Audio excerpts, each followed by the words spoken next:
श्री ब्रह्म चैतन्य महाराज गोंदवलेकर। प्रवचन 1 मई। हर कृति में हेतु शुद्ध हो। तीनों गुणों में तमोगुण सबसे अधिक अचेतन होने के कारण उसका प्रभाव इस संसार में शीघ्र दिखाई देता है। तमोगुण के कारण दुष्ट बुद्धि होती है, किंतु भगवान के नाम के सहारे अपनी बुद्धि को स्वच्छ करने की सुविधा मानव को है। इसलिए खूब नामस्मरण करना चाहिए। इससे सत्व गुण का उदय होता है और बुद्धि शुद्ध होती है। देह को कष्ट देने से भगवान वश में आते हैं, ये बात गलत है। ऐसा होता तो भगवान रास्ते में गिट्टी फोड़ने वालों के वश में जल्दी आते। भगवान का ध्यान हमारे शरीर की अपेक्षा हमारे मन की ओर होता है। मन में गृहस्थी की सफलता का हेतु रखकर भगवान के नाम पर कोई उपवास, अनशन आदि कितने ही कष्ट करे, उन कष्टों को देखकर लोग धोखे में आएंगे, भगवान नहीं आएंगे। गृहस्थी के लाभ आदि का हेतु ध्यान में रखकर उपवास करने की बात मुझे विशेष पसंद नहीं है। उपवास अनायास हो जाने में जो आनंद है वो उपवास करने में नहीं है।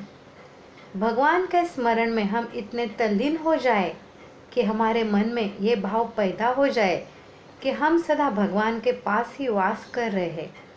ऐसी स्थिति में शरीर पोषण की दृष्टि से भोजन भी कर ले तो कुछ बिगड़ेगा नहीं, लेकिन इससे विपरीत चित्त में भगवान का नाम न हो और शरीर को उपवास करके खूब यातना दे तो पल्ले क्या पड़ेगा?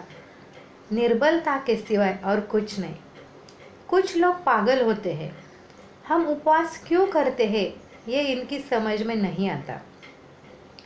कोई भी कृति हो, उसका वास्तविक मूल्य उसके हेतु से स्पष्ट होता है।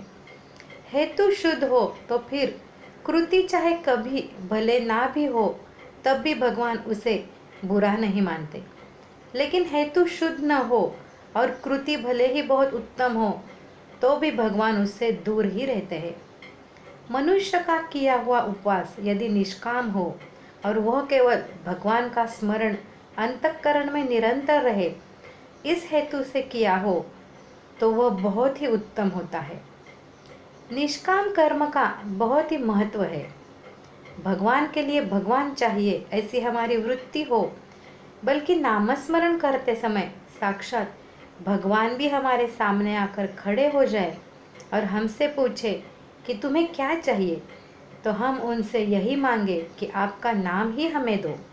इसे कहते हैं निष्कामता, क्योंकि साकार में व्यक्त हुए भगवान शायद कभी नहीं रहेंगे, लेकिन उनका नाम अखंड टिकेगा और भगवान का नामस्मरण किया तो वो हमारे पास आने का बंधन उन पर रहेगा। इसलिए शरीर को अति कष्ट देने की झंझट में न पड़कर भगवान के लिए उनका नामस्मरण करते रहिए। उनकी कृपा हुए बिना नहीं रहेगी। आज का बोध वचन। जहाँ नाम वहाँ राम का निवास होता है और तब रघुनाथ की कृपा निश्चित होती है। श्री राम जय जय राम।